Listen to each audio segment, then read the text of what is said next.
শ্রেণীকক্ষে একজন শিক্ষক কিছু বিষয়ে পাঠদান করছিলেন, কিন্তু ছাত্ররা কেউই পাঠে মনোযোগী নয়, তা তিনি দেখেই বুঝে গেছেন। তিনি বললেন, এবার আমি তোমাদের একটি গল্প বলবো।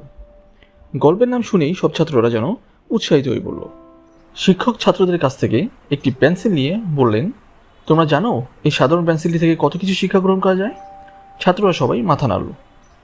শিক্ষক বললেন, এই পেন্সিলটি আমাদের শেখায় এই পেন্সিলটি কোনো মহান সৃষ্টি তখনই করতে পারবে যখন এই পেন্সিলটি অপরকে হাতে নেওয়ার অনুমতি দিবে, অন্যথায় নয়। কিছু সময় পরপরই এই পেন্সিলটিকে অনেক যন্ত্রণা সহ্য করতে হয়। যখনই এই পেন্সিলটি ভোঁতা হয়ে যায়, আমরা কাঁটা দিয়ে এটি তীক্ষ্ণ করি, এটাই তার কাছে যন্ত্রণা। কিন্তু লেখা সুন্দর করার জন্য তাকে এই যন্ত্রণা সহ্য করতেই হয়, আর এই যন্ত্রণাই তাকে ভুলগুলি থেকে শিক্ষা দেয়। যে পৃষ্ঠাতে এই পেন্সিলটিকে ব্যবহার করা হয়, সেই পৃষ্ঠার সাথে সাথে পরের পৃষ্ঠাতেও এই পেন্সিলটি নিজের ছাপ রেখে যায়। এই পেন্সিলটি কখনো সে নিজে কোন পরিস্থিতিতে আছে তা বিবেচনা করে না, সে সর্বদা নিজের কাজে তৎপর। এবার বলো, এই পেন্সিলটি থেকে তোমরা নিজেরা কি কি শিক্ষা গ্রহণ করলে? ছাত্ররা সবাই মাথা নাড়ল, অর্থাৎ কেউই কিছু বোঝেনি।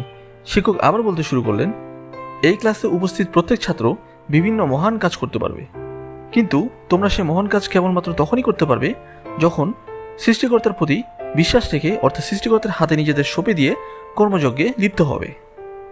সময়ের সাথে সাথে তোমাদের জীবনে বিভিন্ন বাধা আসবে, বিভিন্ন সমস্যা তোমাদের পথের কাঁটা হয়ে দাঁড়াবে, আর সেই কাঁটার মধ্য দিয়ে চলার সময় তোমাদের অনেক বেদনা অনুভূত হবে।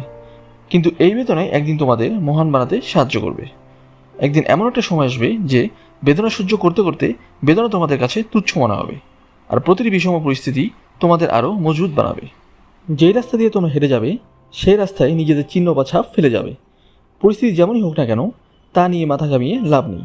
সর্বদা মনে রাখবে, তুমি কে, কী উদ্দেশ্যে তুমি যাত্রা শুরু করেছো, তাহলেই তোমরা মহান হবে। এই পেন্সিলটিকে তীক্ষ্ণ না করলে এর লেখা যেমন ভালো হবে না, ঠিক তেমনই এই তীক্ষ্ণ হওয়ার জন্য যে বেদনা তা সইতে শিখতে হবে। মনে রাখবে, তোমাদের প্রত্যেকের মধ্যে এক অনবদ্য শক্তি লুকিয়ে রয়েছে।